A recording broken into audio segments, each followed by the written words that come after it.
রামিসার এই হত্যাকারীর সর্বোচ্চ শাস্তি ইনশাআল্লাহ আগামী 1 মাসের মধ্যে নিশ্চিত করবে এবং সেই সর্বোচ্চ শাস্তি হচ্ছে মৃত্যুদণ্ড। ঢাকার মিরপুরে একটি নিষ্পাপ মেয়ের নির্মম মৃত্যুর মাধ্যমে মানুষের মানবিক মূল্যবোধের চূড়ান্ত অবক্ষয়ের চূড়ান্ত প্রমাণ মিলেছে। প্রিয় উপস্থিতিবৃন্দ, প্রিয় ভাই বোনরা, এ বিষয়ে একটি কথা আজকের এই অনুষ্ঠানে আমি পরিষ্কারভাবে আপনাদের সামনে তুলে ধরতে চাই।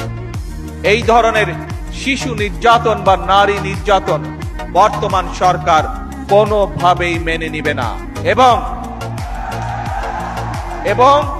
বর্তমান সরকার রামিসার এই হত্যাকারীর সর্বোচ্চ শাস্তি ইনশাআল্লাহ আগামী 1 মাসের মধ্যে নিশ্চিত করবে এবং সেই সর্বোচ্চ শাস্তি হচ্ছে মৃত্যুদণ্ড,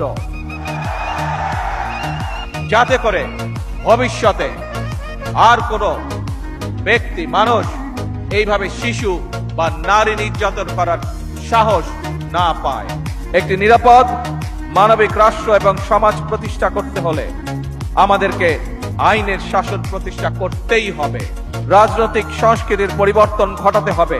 একই সঙ্গে আমাদের জাতীয় জীবনে পুনরায় বাংলাদেশের আবহমানকালের ধর্মীয়, সামাজিক, সাংস্কৃতিক মূল্যবোধের পুনর্জীবন ঘটাতে হবে।